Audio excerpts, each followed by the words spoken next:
ముందు డోనర్స్ అనేవాళ్ళు ఇది వరకు తక్కువ ఉండేవారా, ఇప్పుడు పెరిగారా? మీరు చూసినంత వరకు ఏ విధంగా ఉంది? ఇప్పుడు వెయిటింగ్ లిస్ట్లో ఉండేవాళ్ళు పెరిగారా? అసలు అదంతా ఏ విధంగా ఉంది ఇప్పుడు సినారియో? పాపులేషన్ పెరుగుతోంది, సీకేడి ఇన్సిడెన్స్ పెరుగుతోంది, డోనర్స్ పెరిగినప్పటికీ డిమాండ్ అలాగే ఉంది. అంటే డిమాండ్ ఏమాత్రం తగ్గలేదు, ఆర్గన్ యొక్క అవైలబిలిటీ తక్కువ ఉంటుంది.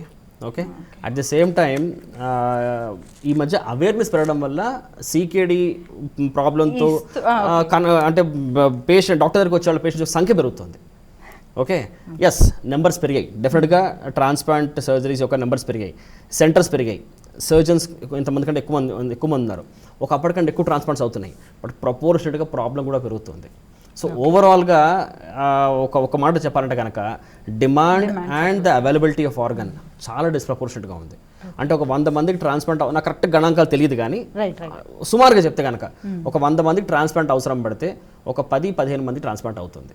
మిగతా వాళ్ళందరూ కిడ్నీ లేకపోతే ఇతరత్ర కారణాల వల్ల వాళ్ళు వెయిటింగ్ లిస్ట్లో ఉంటూ డయాలసిస్ చేయించుకుంటూ ఇతరత్ర ప్రాబ్లమ్స్ గురవుతూ ప్రాణం పోతున్న వాళ్ళు ఉన్నారు. అదే కాలంగా చాలా కాలం డయాలసిస్ కోసం వెయిట్ చేస్తున్న వాళ్ళు కూడా ఉన్నారు. చాలా మంది డొనేషన్కి ముందుకి రావటం లేదు, అది కూడా జరుగుతుంది. ఈ మధ్య ఐసీయూ కేర్ పెరగడం వల్ల పెరిఫరీస్లో కూడా మంచి ఐసీయూ కేర్ ఎక్కువ అవడం వల్ల, అవైలబిలిటీ ఉండడం వల్ల ఆర్గన్ డొనేషన్ కూడా పెరిగింది.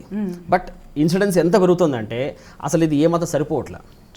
ఎంత అవైలబిలిటీలో ఉన్నా, ఎంత మానవత దృక్పథంతో ఒక ఫ్యామిలీ మెంబర్స్ ముందుకు వచ్చి సరే మా అబ్బాయి యొక్క ఆర్గన్స్ డొనేట్ చేద్దాం అనుకున్నా కానీ ఆ సప్లై అదే ఆ డిమాండ్ యొక్క దాన్ని మీట్ అవ్వలేకపోతున్నారు. సో ఇప్పటికి కూడా ఎంత ట్రాన్స్ప్లాంట్ సర్జరీస్ పెరిగినా, సెంటర్స్ పెరిగినా, ఐసీయూ కేర్ ఎంత పెరిగినప్పటికీ the requirement is still very high and it's not being met.